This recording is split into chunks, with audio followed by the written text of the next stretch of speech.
में पूरा दिन यूं ही निकल गया। रात को डिनर टेबल पे जब सब आए तो ऋषित ने बताया कि कल सब ट्रैकिंग पे जाएंगे, इसलिए अपनी अपनी ज़रूरत की सारी पैकिंग कर लेना और सुबह 6 बजे निकल जाएंगे, इसलिए रेडी रहना। हम वहाँ से 2 दिन रुकेंगे, मतलब कल जाएंगे और परसों वापस आएंगे, तो उस हिसाब से सामान पैक करना। श्रेया ये बात सुन के बहुत एक्साइटेड हो गई। डिनर करके सबने अपनी अपनी पैकिंग करी। तीनों ने सारे जरूरी सामान रख लिए थे, जैसे टेंट, टक, फर्स्ट एड etc। सब जल्दी सो गए क्योंकि सुबह जल्दी उठना था। दूसरे दिन जल्दी उठ के सब रेडी होके नीचे हॉल में आ गए। ऋषित ने ऐसा ही एक ब्लैक टी शर्ट और नीचे कार्गो पहनी। श्रेया ने भी ऐसे ही ब्लैक सैंडो ऊपर एक शर्ट और नीचे कार्गो पहनी। रोन, श्रेया और ऋषित तीनों अपने अपने बैग पैक के साथ एकदम रेडी थे चलने के लिए। तीनों कार में बैठ के लोकेशन पे पहुंचे तो वहां आगे और भी लोग खड़े हुए थे। वो सब ऋषित के दोस्त थे, जिनमें लड़कियां भी शामिल थी। ऋषित, क्योंकि हम ट्रैक पे जा रहे हैं इसलिए ग्रुप का होना अच्छा रहता है, और हम सब दोस्त कितने ही टाइम से मिले भी नहीं है, तो एडवेंचर भी हो जाएगा और साथ में अच्छा टाइम भी स्पेंड हो जाएगा। ऋषित ने सबको श्रेया से मिलवाया। रोन सबको पहले से ही जानता था। ऋषित ने बताया कि इनमें से एक लड़की जिसका नाम नव्या है, उसको रोन बहुत पसंद करता है। ये पता चलते ही श्रेया रोन को बहुत छेड़ने लगी और कहा कि इस ट्रिप में उन दोनों को सेटिंग कराने की वो पूरी कोशिश करेगी। ऋषित ने सबको टारगेट पॉइंट बताया जहां उनको जाना था। वो 3 पहाड़ थे जिनको क्रॉस करके ऊपर पहुंचना था। वहां जाके एक झंडा लगाना था निशानी के तौर पे। ऋषित ने श्रेया के फ़ोन में खुद के नो सेव किए। ये कुल 10 लोग थे जो ट्रैक करने वाले थे, जिसमें से 3 तो ऋषित, श्रेया और रॉन ही थे। बाकी नव्या, राघव, जॉय, प्रीति, वेदिता, जैन और मयंक थे। सबने सुबह के लगभग 7 बजे ट्रैकिंग शुरू कर दी। ट्रैकिंग करते करते जब शाम होने लगी तब तक वो सब बस दूसरे पहाड़ के ऊपर ही आधे चढ़े। सब ने डिसाइड किया कि अब सब यही रुकेंगे और बाकी कल पूरा करेंगे। एक समतल फ्लैट जगह ढूंढ के टेंट लगाना शुरू किया। 10 लोगों के बीच में 3 टेंट लगाए। 2 टेंट में 3 लोग सोएंगे और एक में 4। किसी से टेंट लगाया, किसी ने आग लगा के खाना बनाने की तैयारी की। वो साथ में स्टोव लेके आए थे। अंधेरा होने तक सबने टेंट लगा दिया और खाना भी लगभग तैयार हो गया। सबने खाना खाया और कैंप फायर लगा के उसके चारों तरफ बैठ गए। ये सीन देख के श्रेया ने कहा, क्यों ना हम लोग कुछ एक्टिविटी करें जैसे कि मूवी में दिखाते हैं। मयंक, जैसे तुम क्या करना चाहती हो? श्रेया, कुछ भी, डांस, सॉन्ग्स या फिर स्टोरी टेलिंग, कुछ भी। राघव, ठीक है, फिर सब स्टोरी ही सुनते हैं, मज़ा आएगा। जॉय, शुरू कौन कर रहा है? फिर वेदिता, मैं सुनाती हूँ। हम कौन सी सुनाऊँ? श्रेया, हॉरर स्टोरी सुनाओ कोई, वही तो सुनने का मज़ा है। नव्या, नहीं यार, मुझे थोड़ा डर लगता है और ऊपर से हम पहाड़ों में भी है।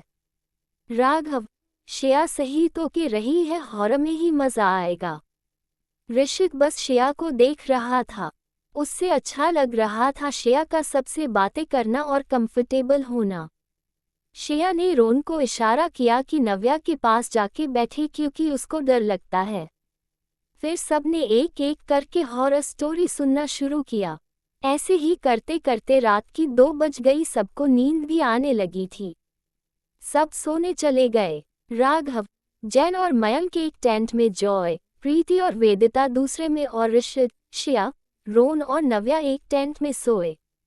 रात को श्रेया को पैर रख के सोना था, पर अब रोन और नव्या के सामने रखे कैसे, ऋषित को सब समझ आ रहा था।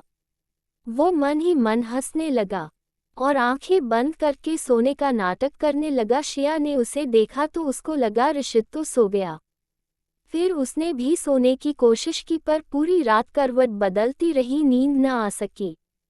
एक तो पहाड़ को सतह तो हार्ड होती है, ऊपर से पैर भी रखने को कुछ नहीं, तो नींद कहाँ से आए। यूं ही सुबह के 5:30 बज गए। श्रेया टेंट से बाहर निकल गई।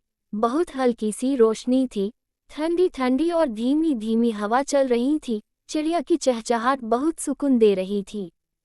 ऊपर से नज़ारा भी बहुत सुंदर दिख रहा था। श्रेया को सब कुछ बहुत सुकून दे रहा था। वो इस पल में खो गई थी कि अचानक पीछे से कदमों की आहट हुई। श्रेया का दिल थम गया। उसके घबराते हुए पीछे देखा तो ऋषित खड़ा था। श्रेया की जान में जान आई। श्रेया, तुम यहाँ क्या कर रही हो? ऋषित, जो तुम कर रही हो। श्रेया, अच्छा, और मैं क्या कर रही हूँ? ऋषित, नेचर को एंजॉय। श्रेया, हम तुम सोए नहीं? ऋषित, नहीं, कुछ खास नींद नहीं आई। पर तुम यहाँ क्या कर रही हो, वो भी इतनी सुबह? तुम नहीं सोई क्या? श्रेया, अपना उदास चेहरा बनाते हुए, मुझे रात भर नींद नहीं आई। ऋषित, क्यों? श्रेया, घूरते हुए, पाता नहीं, वैसे मैं तुम्हें थैंक यू कहना चाहती हूँ। ऋषित, किस बात के लिए? श्रेया, लाइफ में मेरी को बकेट लिस्ट थी, जो कुछ मैं करना चाहती थी, जो मेरी इच्छा थी, वो सब तुम्हारी वजह से पूरा हो गया। मैंने कभी सोचा भी नहीं थे कि मैं ये सब कर पाऊंगी, पर तुम्हारी वजह से ये सब पॉसिबल हुआ। सच तो यही है कि तुम ही ने मुझे ये सब एडवेंचर करवाए जो मैं कब से करना चाहती थी। इसलिए thank you so much. Rishit, ये सब मैंने किया ही तुम्हारे लिए है। श्रेया ऋषित की आंखों में देखने लगी। उसे उनमें प्यार दिख रहा था। दोनों एक दूसरे की आंखों में खो गए थे। सुबह का सूरज भी उगने को था। दोनों आंखों में देखते देखते कब करीब आ गए उन्हें पता ही नहीं चला। इस पल में एक अलग ही सुकून था। दोनों में से कोई भी कुछ नहीं बोल रहा था, क्योंकि उनकी आंखें बोल रही थी। कुछ ऐसे ही लग रहे थे। दोनों धीरे धीरे दोनों और पास आ गए। वे एक दूसरे की सांस महसूस कर सकते थे। दोनों ने आंखें बंद कर ली। पीछे से रोन दौड़ता हुआ आया, बहुत घबराया हुआ सा। उससे देख के ऋषित और श्रेया थोड़े दूर हो गए। ऋषित, क्या हुआ? तुम घबराए हुए क्यों हो? रोन, वो नव्या को किसी जहरीले स्पाइडर ने काट लिया है। हमें जल्दी से कुछ करना होगा। तीनों दौड़ते हुए टेंट में गए। नव्या का पैर देखा तो वो सूज गया था और थोड़ा नीला पड़ने लगा था। तीनों घबरा गए। श्रेया ने पूछा, श्रेया, हमारे पास एंटीडोट है क्या? ऋषित, पूछना पड़ेगा। ऋषित ने बाहर जाके जोर से सबको बाहर बुलाया। नव्या को किसी जहरीले स्पाइडर ने काट लिया है, क्या हमारे पास एंटीडोट है? राघव, हाँ, मेरे पास है। राघव दौड़ के जाता है और बैग से एंटीडोट निकल के नव्या के घाव पे लगा देता है। नव्या थोड़ी ही देर में ठीक महसूस करने लगती है। श्रेया, अब तुम्हें कैसा लग रहा है? नव्या, बेटर लग रहा है। राघव, क्या तुम चल पाओगी? नव्या, हाँ, शायद। उसने थोड़ा चल के देखा तो उसे ठीक महसूस हो रहा था। सबने फिर से ट्रैकिंग शुरू कर दी। कॉफी पीने के बाद कुछ 6 घंटे बाद वो सब अपने टारगेट पे पहुंच गए थे। क्या शानदार नज़ारा था! ऊपर से पहाड़ ही पहाड़, हरियाली, नदी, ठंडी ठंडी हवा, सब कुछ इतना सुंदर लग रहा था। वहाँ पे उन्होंने अपना फ्लैग लगाया निशानी के तौर पे और खूब सारे पिक्चर्स लिए।